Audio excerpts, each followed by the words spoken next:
think we've pretty well explored yesterday. This was, I think, a very important opportunity for us to get together and sort of summarize all the work that's gone before, but I think the work is ahead of us. So, yeah, Fred, do you have any final comments, anything you'd like to No, it was really stimulating because we recently revised our guideline and we're in the process of writing that up, and it was good to be able to exchange thoughts, and there are various things that I will take back to our team to make sure that we converge with what you're doing, and I think conversely, I think, you know, you've heard some things from us that you will consider, and I think it's really great to see that these things are going to some sort of common pathway that we'll all agree on.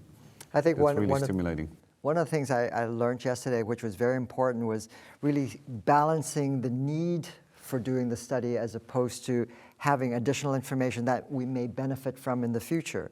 And being able to really hone in on the core sequences as opposed to those that may be highly recommended because there's additional information that you get from it, but may not be as core.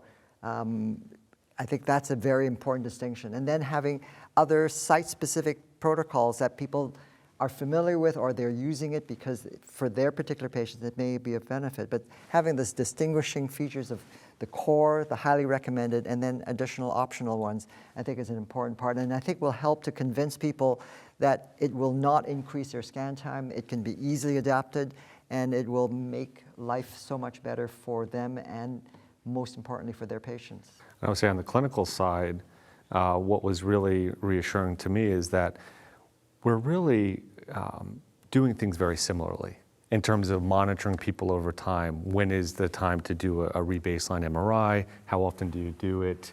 You know, yearly, et cetera. And so it was very eye-opening and reassuring to see that, because I think when you're trying to, I'll use the word harmonize different groups, you know, consensus guidelines, it makes it a lot easier when you see eye to eye on a lot of the issues, right? So that was, I think, very encouraging to me. I don't know if you feel the same. Absolutely. I think what's really been nice about this whole process is we're focused on the patient, first and foremost, what's best for their care, but also we're focused on the user, who's collecting the MRI data.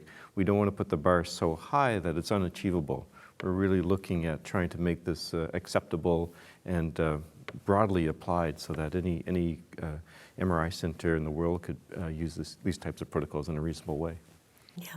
I think the partnerships across the ocean, across the world, I think are extremely important. We're learning so much more about MS because MS seems to be popping up all over the place. Our population certainly more than doubled here in this country, and I think it didn't double, we just started counting better.